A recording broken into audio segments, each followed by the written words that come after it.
Well, good morning once again, Moon Valley. Today we continue our sermon series titled Making a Difference in a Nation Adrift. It's a study through the Old Testament book of 1 Samuel. And 1 Samuel is an ancient historical account of the people of Israel about 1,000 years before Christ. Now, the text we're studying today is 1 Samuel chapter 22, verses 1 through 23. And from this text, we're going to learn a little something about self-protection. Now, all of us engage in self-protection from one time, at one time or another, one kind or another. We try to shield ourselves from things that are a perceived threat to our well-being. And some forms of self-protection are perfectly healthy. Putting on sunscreen to avoid skin cancer, saying no to avoid burnout, reading and applying the scriptures to protect against unwise choices, eating well, exercising and prioritizing rest to strengthen our bodies, managing money wisely, establishing reasonable boundaries with toxic people. These are healthy, but there are also unhealthy forms of self-protection, which can actually be harmful. Try on some of these and see if any of them fit. Completely shutting down instead of addressing conflicts. Avoiding difficult conversations. Isolating oneself from loved ones out of fear of being hurt. Suppressing feelings rather than processing them. Distracting oneself with work, entertainment, or substances to avoid emotions. Refusing to acknowledge pain, which can lead to emotional detachment. Reacting aggressively when feeling criticized. Constantly blaming others to avoid accountability. Using sarcasm or humor to deflect serious conversations. Trying to control every aspect of life to prevent uncertainty. Avoiding risks altogether to prevent possible failure or rejection, pushing away positive opportunities or relationships out of fear, doubting one's abilities and avoiding challenges, or engaging in destructive habits to try to cope despite knowing they are harmful. Now, sometimes navigating self-protection can be difficult. For one thing, we're not always aware of our own self-protective schemes. And even when we have some awareness, it's not always easy to discern what is healthy and what is not so healthy. Motives are key. And motives are often veiled, even from our own eyes.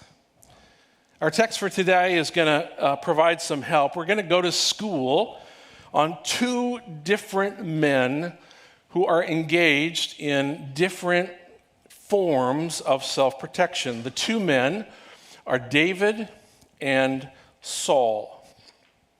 Now, you may recall from previous studies that David has been running from King Saul, who is trying to kill him.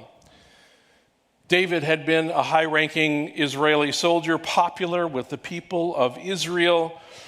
And David's popularity stems from his past victory over Goliath as a young man, and from his more recent military victories over the Philistines as a somewhat older man. As the son-in-law of King Saul and best friend of King Saul's son Jonathan, David is also solidly a part of the royal family. King Saul knows that God has rejected him as king. And he's done so because of his persistent disobedience. And he fears that David is the man who is going to replace him. And so Saul tries to kill David before David can take his throne. And so both men are engaged in self-protection. Saul is chasing David to protect his position of power. David is running from Saul to protect his own life. And David's running has not always been wise, not always been godly. Last Sunday, we saw that David took things into his own hands, sort of cutting God out. As shown in the map, he ran from Nob to Gath, a city of the Philistines, the arch enemy of Israel. And David approached the king of Gath, hoping to go unrecognized and get on as a soldier for hire. But you may recall he was recognized right away as the hero of Israel who defeated Goliath. And when David was found out, he feared for his life and pretended to be insane to protect himself. By the grace of God, David was released and suffered no harm. And last Sunday, we looked at Psalms 34 and 56 written by David in connection with the incident in Gath. And these Psalms suggest that David came to his senses, realizing the Lord is near him and for him, even when it doesn't feel like it. And that brings us to the first part of the first verse in our text for today. 1 Samuel 22:1 says, David departed from there and escaped to the cave of Adullam. Here's what that looks like on the map. David runs 7 or 8 miles to the east, out of Philistia and back into Saul's kingdom, where he is hiding out in the cave of Adullam, and he is by himself. And there, in the cave, David writes a prayer. It's a prayer in the form of a song. We know it as Psalm 142. The superscription of Psalm 142 describes it as a maskil of David when he was in the cave. A prayer, it says. Now, a maskil is an obscure term that most likely designates this psalm as didactic or intended to impart some wisdom. In verse 4, David cries out to God, "Look to the right and see, there is none who takes notice of me. No refuge remains to me.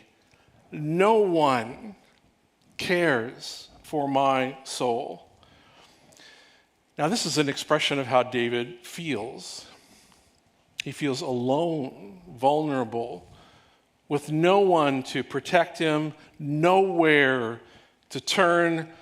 And this feeling is perfectly understandable. I mean, he doesn't feel safe in his own country. He doesn't feel safe in Philistia, and he finds himself in a cave, alone, wondering what's going to happen next.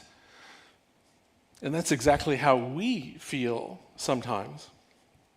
But then, in verse 5, David counters his own feeling with a choice regarding where he will seek refuge. He says to God, "I cry to you, O Lord. I say, you are my refuge, my portion in the land of the living." You see, the truth is, David does have a refuge available. In fact, a mighty fortress. The Lord is a refuge that David chooses for himself. He says, "You are my refuge." He says, "You are my portion." And my portion metaphorically describes all David has. The Lord is David's all in all. And this is the wisdom imparted by the psalm. Along with David, we can choose to say, "The Lord is my refuge." In fact, here's the big idea of my sermon. Seek the Lord as your refuge. Seek the Lord as your refuge. Now, this is important because I am fully capable of seeking other things as my primary refuge. I can make hard work my refuge. I can make secrecy my refuge. I can make control of things my refuge. I can make self-sufficiency my refuge. I can make money my refuge. I can make status and power my refuge. Nothing necessarily wrong with any of these things. They just make a lousy refuge when they take the place of God. As long as I am seeking the Lord, I need no other refuge, no other security, no other protection. No matter how vulnerable I feel, I don't need to engage in unhealthy self-protective schemes because the Lord takes care of me. In seeking the Lord, He may lead us to engage in some healthy self-protection, to take care of our bodies or to avoid needlessly dangerous situations or even to work hard, for example. But these measures are subordinate to and directed by God as our ultimate refuge. And in seeking the Lord, He may also provide ordinary, more mundane sources of protection. The shelter the Lord gives is not always confined to the miraculous. The point is to prioritize seeking the Lord as our refuge, allowing Him to provide for us in whatever way He chooses. And we can see this play out for David. It is no coincidence that as David prays in the cave, seeking the Lord as his refuge, some sources of support show up. The last part of verse 1 says, "And when his brothers and all his father's house heard it, they went down there to him." Now, David has 7 brothers, 2 sisters, and 2 parents. When they get word of David's whereabouts, they all come to join him and to support him. And that's not all. Verse 2 says, "And everyone who was in distress, and everyone who was in debt, and everyone who was bitter in soul gathered to him, and he became commander over them, and there were with him about 400 men."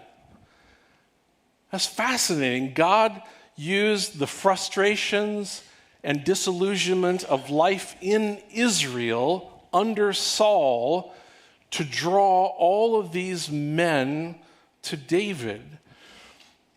And as we work our way further into 1 Samuel and 2 Samuel, we'll see they soon become a formidable fighting force under the leadership of David.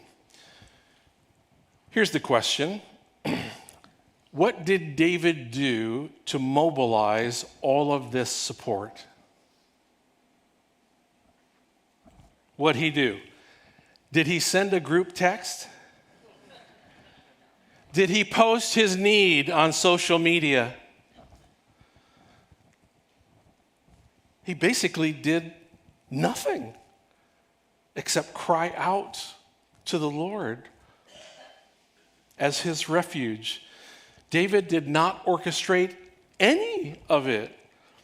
He simply sought refuge in the Lord, and the Lord provided all that he needed. His whole family comes, 400 guys.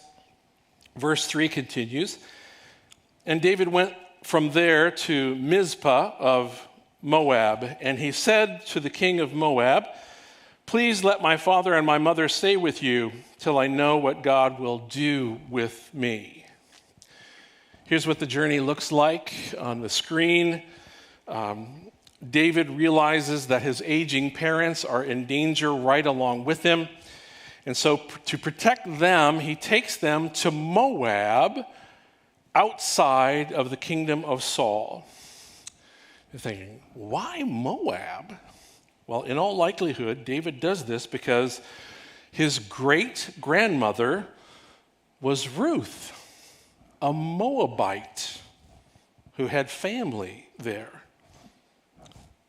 Let's look back at verse 3 to review an important phrase. David says, till I know what God will do for me.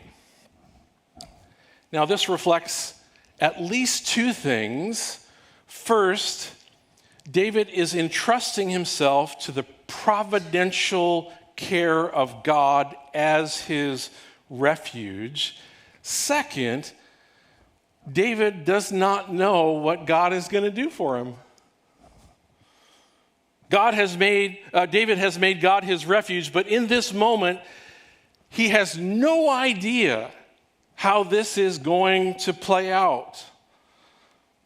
Not knowing exactly what God is going to do for you in itself can make you feel vulnerable and unprotected. When God calls me to step out in faith, I would really, really like him to sort of lay out his entire plan of action so I can see what I'm getting myself into. Is it just me? But he never does. At least not for me. He wants me and you to trust him. And trusting him does not mean that we don't use our heads that God has given us. David's next step is a pretty logical one. Verse 4 explains, and he left them with the king of Moab, and they stayed with him all the time that David was in the stronghold. Now, we don't know for sure where the stronghold is, but many scholars speculate that it is a place called Masada.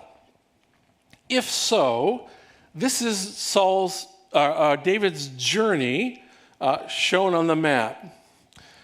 And beside the map, to the right and below, is a photo of Masada. It's a plateau overlooking the Dead Sea, which would have been a pretty safe place for David and his 400 men to hole up. But David doesn't remain in the stronghold for long. Through a prophet, David receives a command from the Lord to move out. Verse 5 explains, then the prophet Gad said to David, do not remain in the stronghold, depart and go into the land of Judah. So David departed and went into the forest of Hereth. Here is that journey on the map. Note that it is a journey away from the safe stronghold to the relatively unsafe heart of Saul's kingdom. You know, sometimes God calls us to go places and do things that can make us feel very vulnerable. But because the Lord is his refuge, David obeys. Perhaps overriding his own feelings of security at Masada and trusting in God's providential care, heading right back into the teeth of Saul's kingdom. In our text, David personifies our big idea: seek the Lord as your refuge.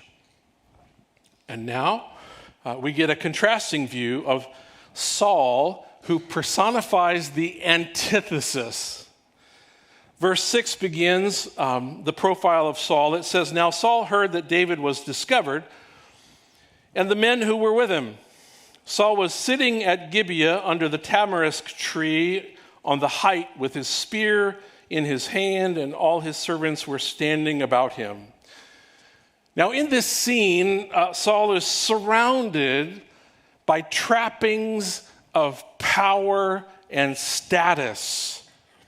He is seated in Gibeah, a royal city, on a height, an elevated position on a hill, with a spear in his hand, symbolizing his kingly status, surrounded by his servants, vestiges of his power. Now, the location of Gibeah is shown on the map. It is very close to Nob, the place where David was, where he started all the way back in chapter 21. Now, God had made Saul king, but because of Saul's persistent disobedience, God rejected him as king. And rather than humbly and contritely accepting this punishment and seeking the Lord for the remainder of his tenure, Saul instead chooses to desperately protect the power and the position and the perks that God says he cannot keep. And Saul's self-protective schemes sort of sound like he wrote the playbook for modern American politics. When Saul gets word that David has been cited, Saul addresses his officials and servants. He says that if David were to become king, they would not have all the benefits that they enjoy now. In fact, Saul engages in a little fear-mongering. He says that they would lose everything if David were allowed to take office. Saul further claims that there is a conspiracy. David is out to get him. And Saul suggests to his constituents, if David gets me, he'll get you. I'm the only one standing between you and the evil conspirators. And Saul claims that his officials and servants have been complicit in this conspiracy, complicit because they have failed to realize that Saul is the real victim, the victim for whom they should feel sorry. Complicit because they have withheld information from Saul. And all this is captured in verses 7 and 8, which say, and Saul said to his servants who stood about him, "Hear now, people of Benjamin, will the son of Jesse give you every one of you fields and vineyards? Will he make you all commanders of thousands and commanders of hundreds, that all of you have conspired against me? No one discloses to me when my son makes a covenant with the son of Jesse. None of you is sorry for me or discloses to me that my son has stirred up my servant against me to lie in wait at this day." Sensing an opportunity to curry favor with the king, a guy named Doeg. I love that name, Doeg. Doeg pipes up and says he saw David coming to Nob to see Ahimelech, the priest, who helped him with prayer and provisions. Verses 9 and 10 explain, "Then answered Doeg, the Edomite, who stood by the servants of Saul, I saw the son of Jesse coming to Nob to Ahimelech, the son of Ahitub, and he inquired of the Lord for him and gave him provisions and gave him the sword of Goliath, the Philistine." Upon hearing this information, Saul is furious. And he summons Ahimelech and all the other priests in his family line, fathers, sons, grandsons, brothers, nephews, 86 men in all. Then Saul accuses Ahimelech and his entire family of priests of being a part of the conspiracy against him. Ahimelech tries desperately to explain that he didn't know that David was a fugitive. Verses 11 through 15 record the exchange.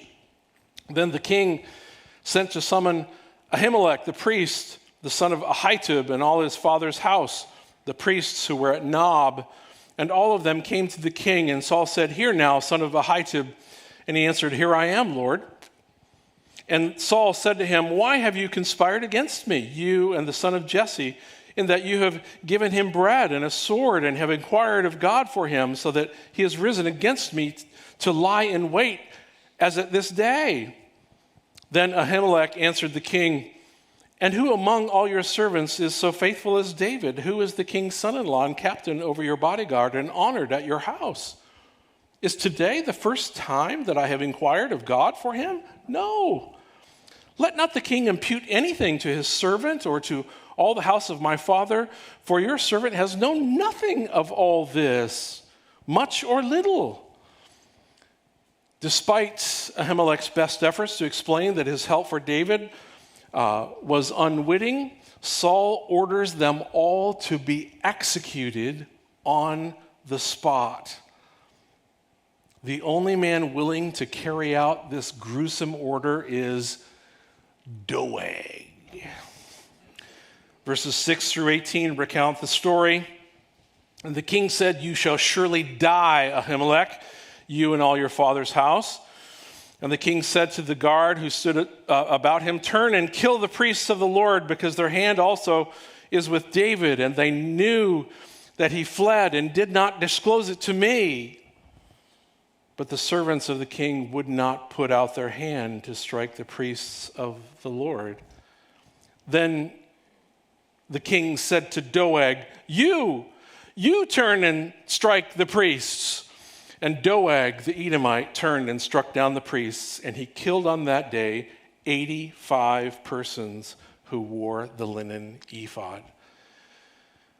Moreover, as if that is not bad enough, Saul orders the slaughter of every human being and all livestock living in Nob, where the priests live.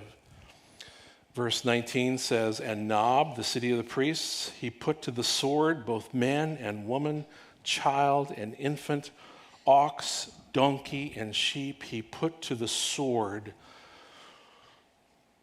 Only one young son of Ahimelech escapes the carnage. His name is Abiathar, who flees to tell David what happened. When David hears the news, he feels responsible for the tragedy, and he vows to protect Abiathar. Verses 20 through 23 round out the story of our text. They say, "But one of the sons of Ahimelech, the son of Ahitub, named Abiathar, escaped and fled after David. And Abiathar told David that Saul had killed the priests of the Lord. And David said to Abiathar, I knew on that day when Doeg the Edomite was there that he would surely tell Saul, I have occasioned the death of all the persons of your father's house. Stay with me. Do not be afraid, for he who seeks my life seeks your life. With me you shall be in safe keeping." Deeply grieved by all of this, David does what he often does.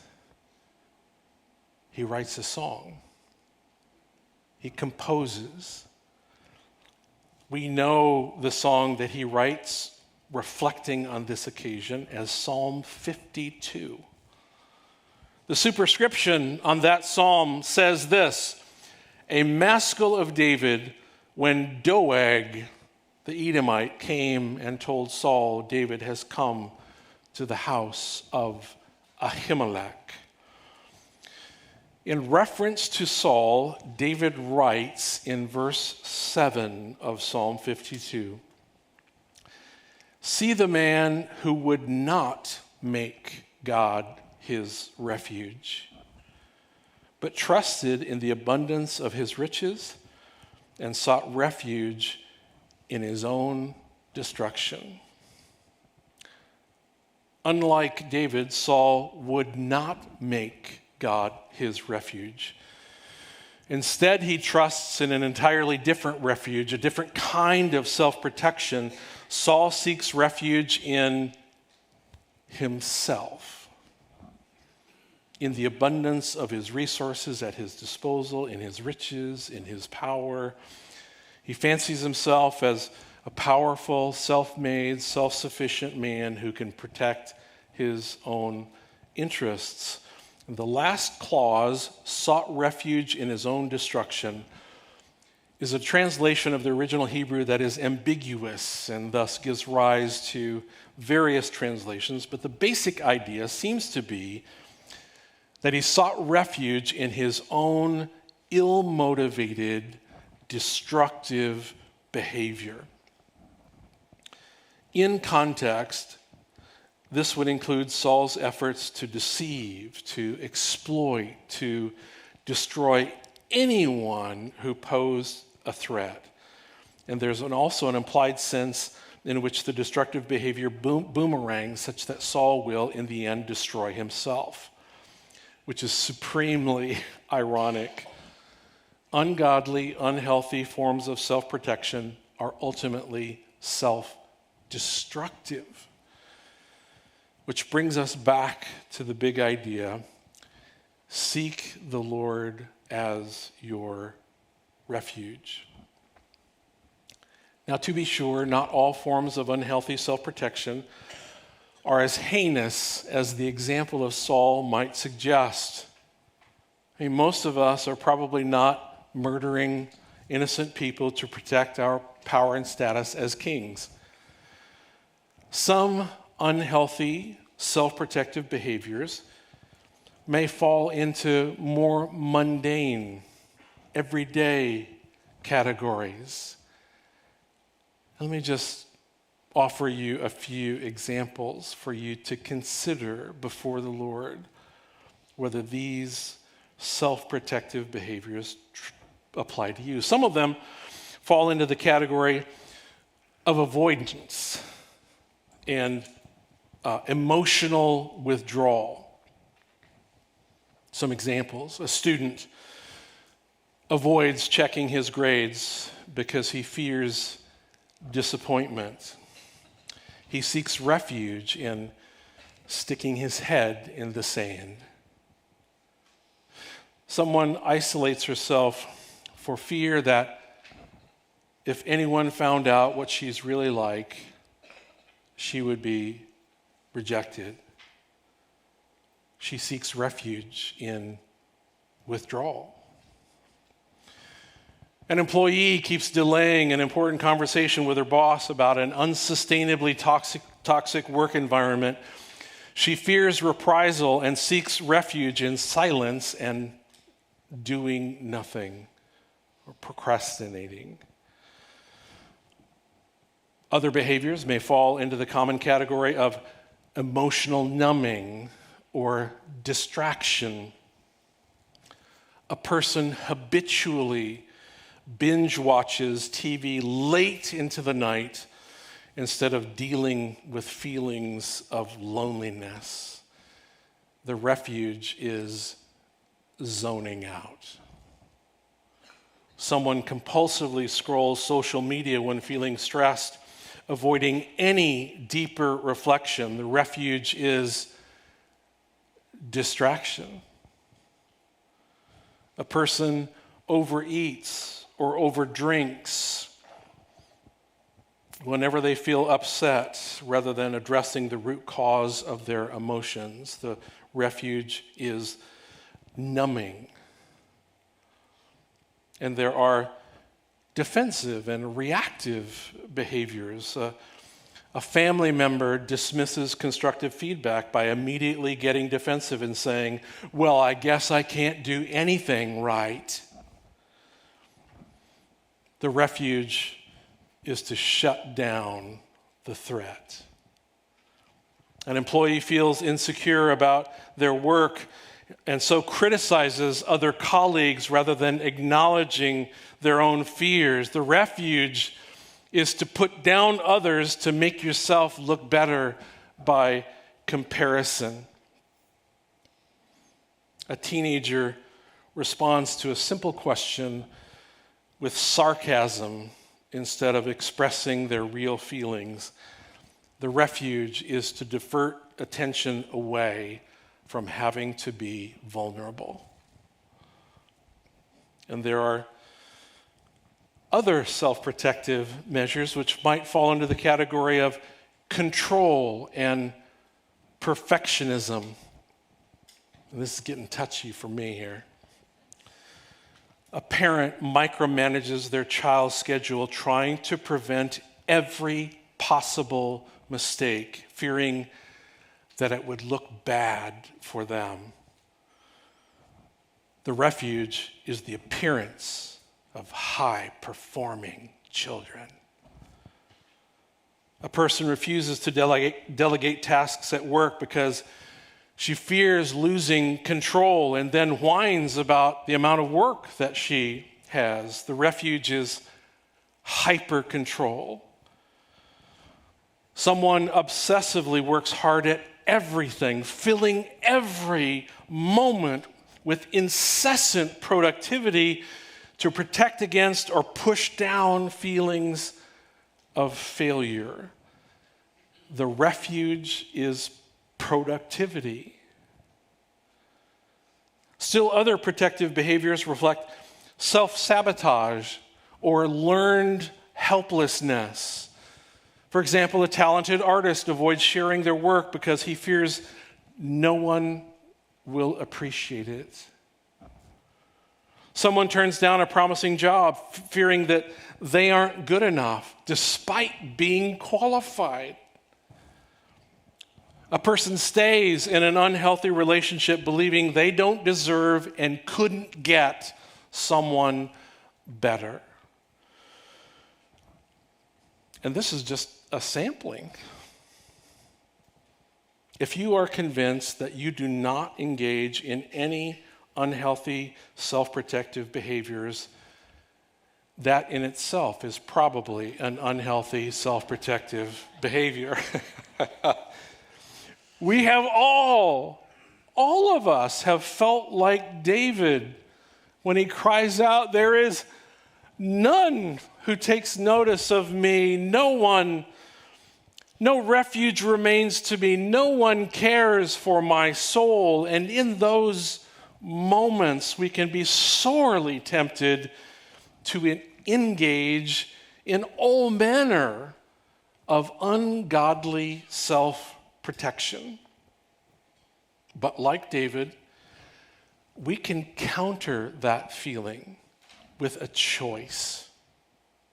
A choice regarding where we will seek refuge. I cry to you, O Lord. I say, you are my refuge, my portion in the land of the living.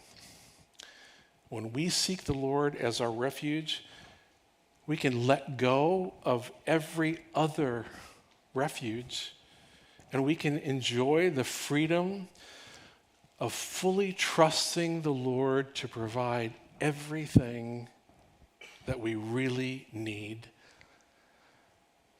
But it's not a one-time decision. It's not a flip the switch. It is a lifelong process, day by day, moment by moment, seeking the Lord as our refuge. Will you pray with me?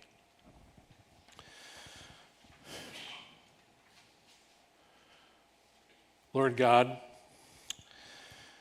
when we feel threatened and vulnerable, we choose to cry to you, saying, you are my refuge. you are my portion in the land of the living. We pray these things in Jesus' name. Amen.